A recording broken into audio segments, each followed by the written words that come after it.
ನಮ್ಮ ಅಜ್ಜಿ ಒಂದು 50 ವರ್ಷದಲ್ಲಿ ಒಂದು 550 ಸತಿ ಓಡಾಡಿದ್ರು ಘಾಟಲ್ಲಿ. ಆದ್ರೂ ಘಾಟ್ ಬಂದಿದ ತಕ್ಷಣ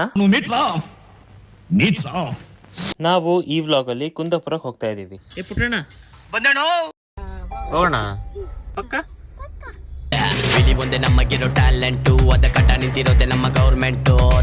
ಮಂಗಗಳಿಗೆ ಬೇಡ ಬೇಡ ಅಂದ್ರೂ ಊಟ ಹಾಕಿದ್ರು. ಬುದ್ಧಿವಂತರಿಗೆ ಗೊತ್ತಿರತ್ತೆ ಯಾಕೆ ಊಟ ಹಾಕ್ಬಾರ್ದು ಅಂತ.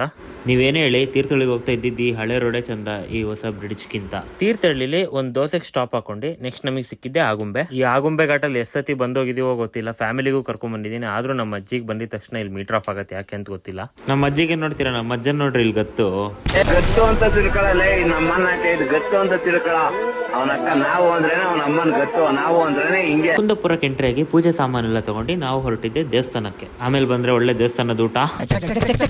ಅನ್ನ ಊಟ ಮುಗಿಸ್ಕೊಂಡ್ ಬಂದಿದ ತಕ್ಷಣ 3 ಮಂಗಗಳು ರೆಡಿ ಆಗಿದ್ವು ಶಕೆ ಕೊಡಕ್ಕೆ. ಅಲ್ಲಿಂದ ಕುಂದಾಪುರ ಬೀಚಿಗೆ ಬಂದ್ವಿ ನಾವು. ಬೀಚಲ್ಲಿ ಆಟ ಆಡಿ ಮಕ್ಕಳು ಸುಸ್ತಾಗಿದ್ರಂತ ಬನ್ನಿ ಸ್ನಾಕ್ಸ್ ತಿನ್ನೋಣ ಅಂತ ಕರ್ಕೊಂಡ್ ಬಂದೆ. ಅವ್ರಕ್ಕಿಂತ ಜಾಸ್ತಿ ನಾವೇ ತಿಂದೆ. ಸಾಕು ತಿಂದಿದ್ ನಡೀರಿ ಅಂತ ಬಸ್ಸಸ್ ಮನೆಗೆ ಕಳಿಸ್ಬಿಟ್ವಿ.